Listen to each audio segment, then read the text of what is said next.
All right, next question is about Philly. So we're talking quarterbacks. Gardner Minshew played really well on Sunday, helped lead Philly to a victory. Um, is there a quarterback controversy now with him and Jalen Hurts? Hurts or Minshew? What do you say, Mr. Rayner? I want to downplay it. I mean, Minshew's a number two. Jalen Hurts, there's a reason why you drafted him in the second round to be the franchise QB, to be the guy. I believe the offense is already catered to Jalen Hurts. I mean, I think Minshew's just a Band-Aid right now for the Philadelphia Eagles, but Hurts is the long-term answer. I think it's Mr. Greger. Mr. Greger covers the Eagles for us, right? Yes, Mike does, and so that it's an interesting thing. Anytime a backup comes in and plays well, you start to hear those whispers, unless the starter that they're playing for is a fan. I remember, I'm going to show my age here, 85, and I shouldn't even say that because Brian loves to take shots at me. But in 85, I remember Steve. I remember Steve Fuller coming in for Jim McMahon. And he was undefeated, and there was whispers, but McMahon came back in and proved he was ready to go. Famous Thursday night game against the Vikings leads him to this huge comeback victory, and he kind of shut it down. But anytime a backup comes in and plays well, that talk is going to start to happen. I would have to say I'm on the same page with Lorenzo. Here's the thing. I understand backup talk in a situation like Mike White versus Zach Wilson more than I understand this kind of a quarterback controversy, so to speak. Mike White's young enough and hasn't been seen enough in terms of just how much opportunity he'd had for us to say, well, maybe, and I don't know, maybe there's something there because it's a mystery. I don't think there's a real mystery with Gardner Minshew. You kind of know what he is. He's a solid quarterback, but not a great quarterback. He's not a game-changing needle mover kind of guy.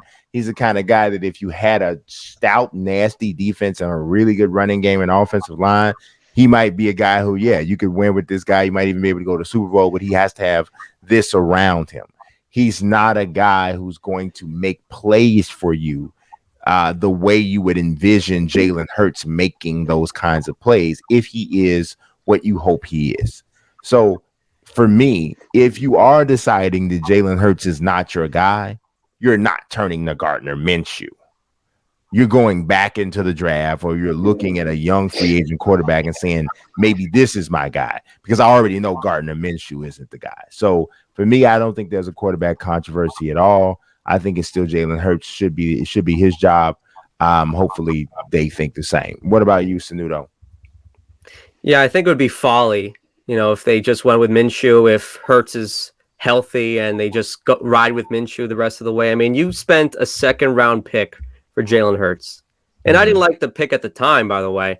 And I'm not even a big fan of Jalen Hurts, by the way. I think there are times where he doesn't even process the field.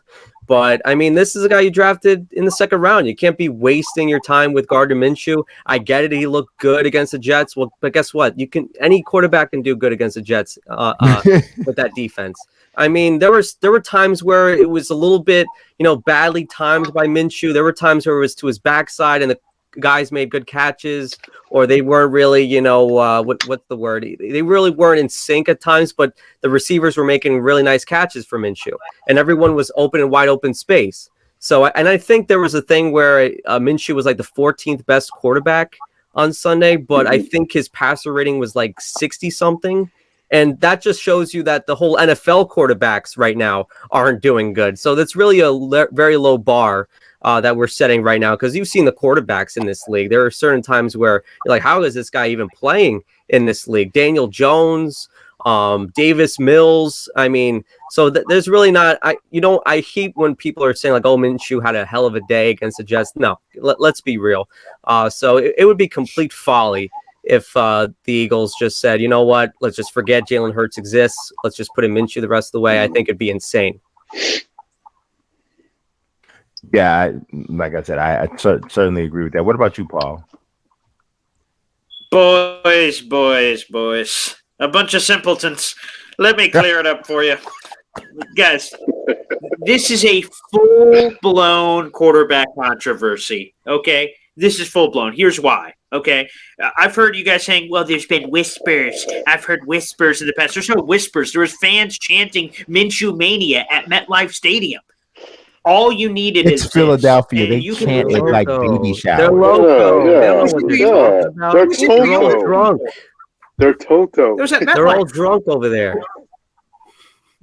But the point is this, guys, is that in the NFL, you can lose your job in a variety of ways. We saw it with Alex Smith. Sometimes it's an injury, another guy steps in, then all of a sudden they like that flavor and he never got back. Wasn't even your fault. Jalen Hurts gets hurt here.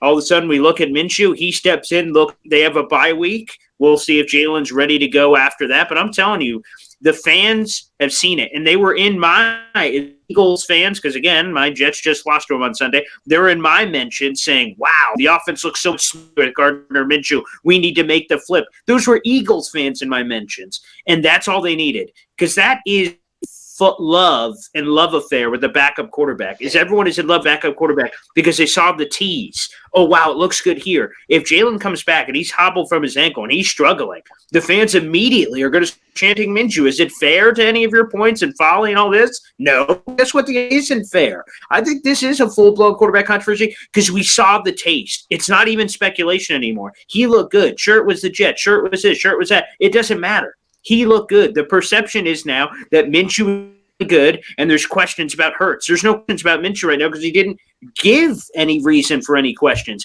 To me, as soon as Hurts struggles, and it's inevitable, of course, he's not going to be perfect, they are going to be chanting Minshew. They've got a full-blown quarterback controversy, whether they want it or not. They can say whatever they want. Robert Saleh said whatever he wanted after that mini quarterback thing. This thing will play out how it's going to. This is, whether you guys want to buy it or not, it is a quarterback controversy. I tell you, as soon as Hurts has struggles, they're chanting Minshew.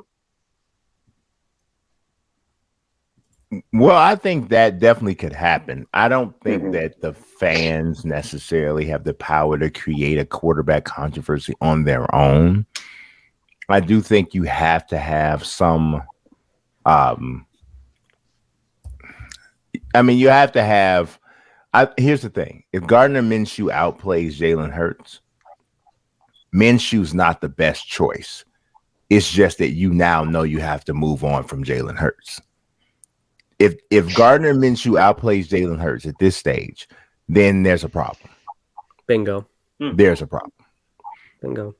You know, and so I don't know. I don't know if you could call that a quarterback controversy or confirmation that you need to draft another quarterback. I don't know which one it is, but Eagles fans don't know a quarterback if it hit them in the head. You know, I can't really say oh, Eagles fans know what they're talking about. They don't know what they're talking about.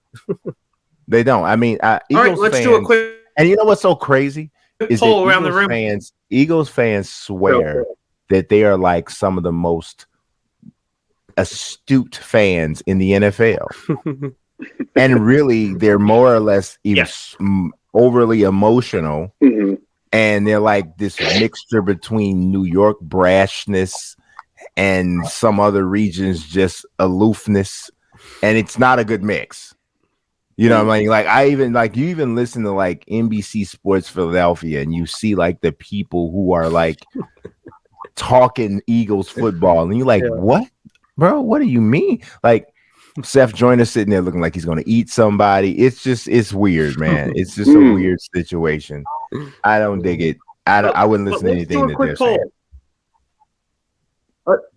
Let's go around real quick. The Eagles are going to have 3 first-round picks in the draft. How many of them think that they're going to ride with someone that's on the team right now and not trade for Russell Wilson, Deshaun Watson, Aaron Rodgers, or hell, even draft one? I'm going to tell you, my money's on them doing anything else. But I love Hurts. I think they're going to do anything and everything else. They're going to try to trade for all those guys I mentioned. They're going to try to draft a guy. They're going to try to do everything but except what's on this team. Do you guys agree, or are you guys Hurts people? No, I think it depends on how the rest of the season finishes. I think he's going to get back on the field once he's healthy to play.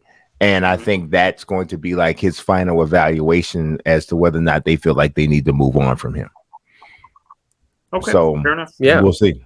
I totally agree. I'm not even a Hurts fan, by the way. I think there are times where he doesn't even read a defense. You know, there are times where he's throwing in double, triple coverage. So this is not me saying like, oh, I'm in love with Hurts, by the way. This is just me saying you have to justify taking him with the second round pick, which was ridiculous to begin with.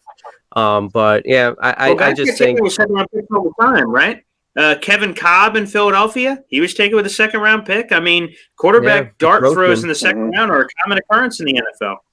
Yeah, that's Roseman for you, though. I mean, I think that was a clueless pick in my opinion, but that's for another day.